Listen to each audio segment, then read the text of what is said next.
Ezra 2, 1 through 70, Devotional Focus Verse.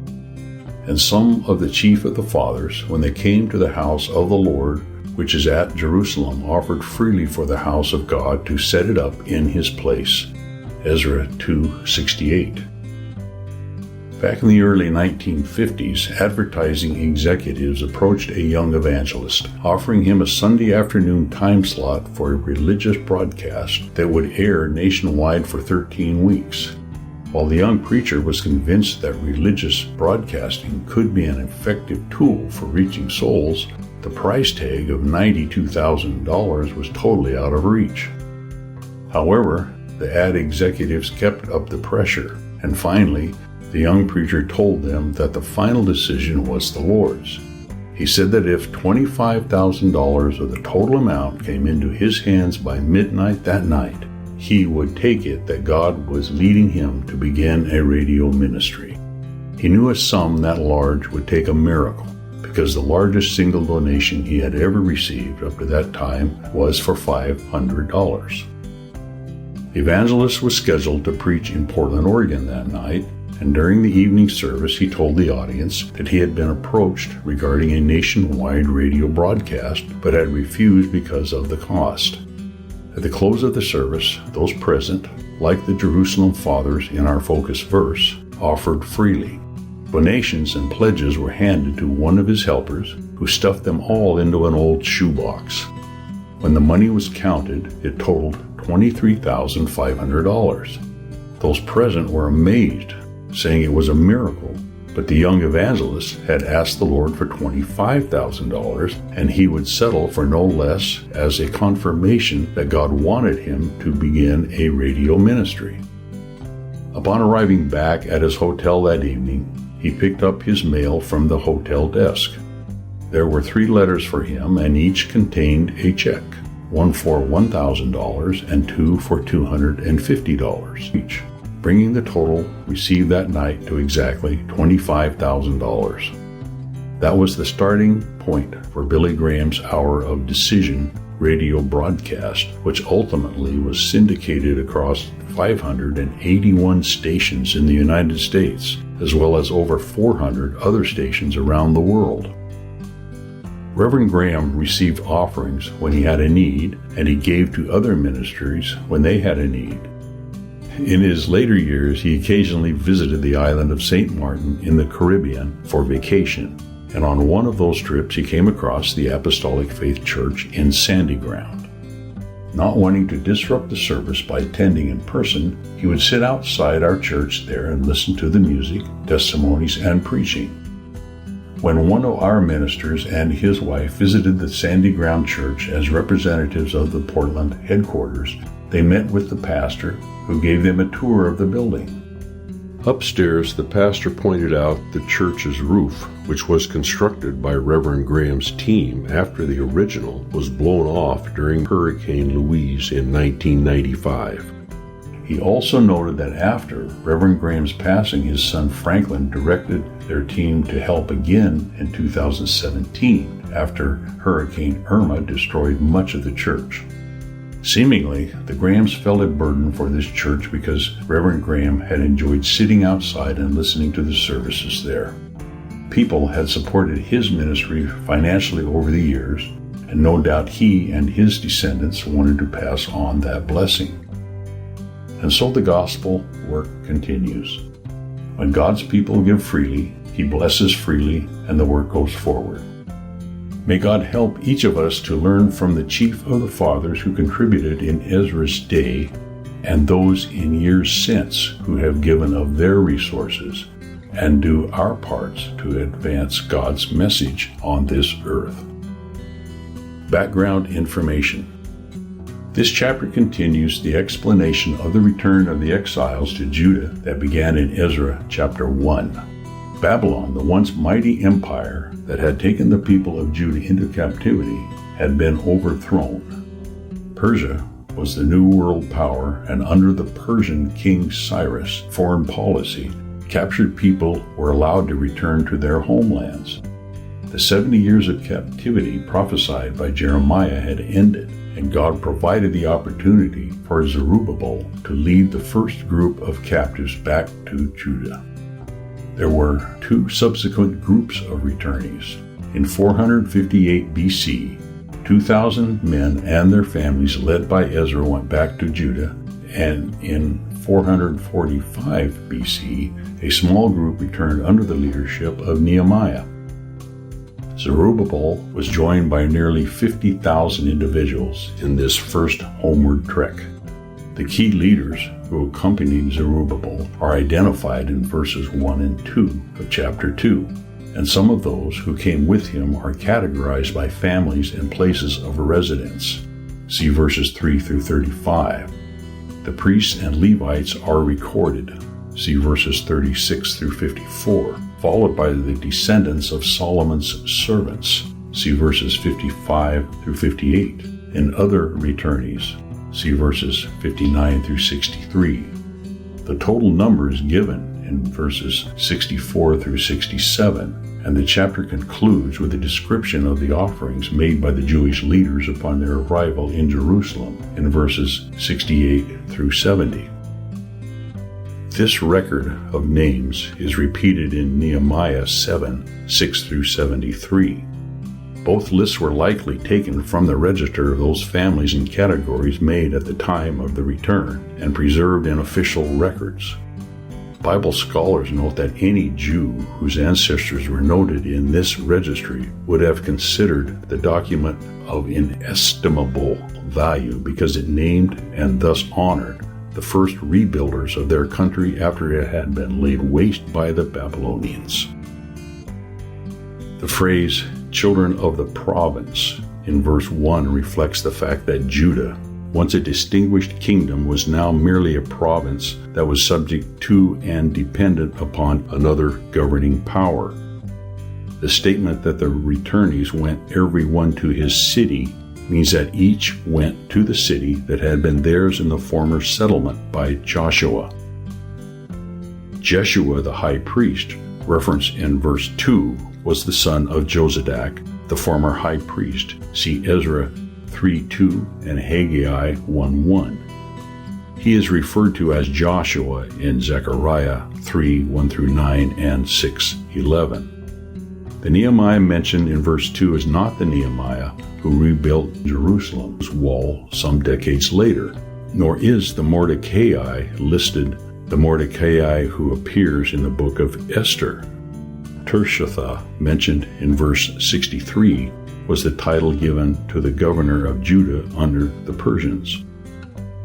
No description is given of the exiles' journey back to Jerusalem. However, the trip likely took Zerubbabel and the caravan he led around 4 months, as the distance between Babylon and Jerusalem was nearly 900 miles. An army could have traveled much faster, but Zerubbabel's entourage probably included children and elderly people. Verses 64 through 67 give totals of those who returned with Zerubbabel. The sum of individuals in named categories is 29,818, and the total number of returnees was 42,360. So seemingly there were over 12,000 exiles who did not know what family or city they were from, but knew they were Israelites. Whatever their lineage, by returning to the land of Israel from Babylon, the returnees indicated their trust in God's promise to restore them as a people. Verses 68 through 70 record that upon arrival, the leaders of the group gave their resources after their ability, as much as they were able, to be used for the reconstruction of the temple. Conclusion: like the leaders of Israel who gave after their ability unto the treasure of the work, we want to support God's work generously and wholeheartedly. Ezra, chapter 2. Now these are the children of the province that went up out of the captivity, of those which had been carried away, whom Nebuchadnezzar the king of Babylon had carried away unto Babylon, and came again unto Jerusalem and Judah, every one unto his city. Which came with Zerubbabel, Jeshua, Nehemiah, Sariah, Reelaiah, Mordecai, Bilshan, Mispar, Migvai, Reum, Baana. The number of the men of the people of Israel. The children of Perish, 2,172. The children of Shephatiah, 372.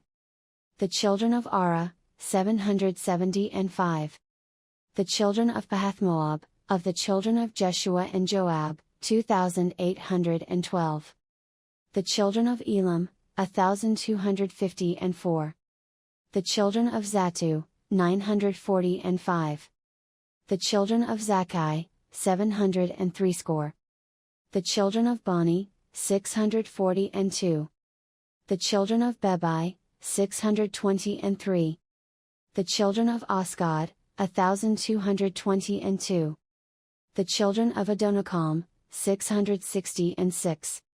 The children of Bigvai, 2,056. The children of Adin, 454. The children of Ader of Hezekiah, 98. The children of Bezai, 323. The children of Jorah, 112. The children of Hashem, 223. The children of Gibbar, 95. The children of Bethlehem, 123. The men of Netophah, 56. The men of Anatoth, 128. The children of Azmaveth, 42. The children of Kirjathrim, Kephirah, and Beerot, 743. The children of Ramah and Gaba, 621. The men of Michmas, 122. The men of Bethel and Ai, 223. The children of Nebo, 52. The children of Magbish, 156. The children of the other Elam, 1,254. The children of Haram, 320. The children of Lod, Hadid, and Ono, 725. The children of Jericho, 345. The children of Sanaa, 3,630. The priests, the children of Jediah, of the house of Jeshua, 973. The children of Immer, 1,052. The children of Pashur, 1,247. The children of Haram, 1,017. The Levites, the children of Jeshua and Kadmiel, of the children of Hodaviah, 74. The singers, the children of Asaph, 128.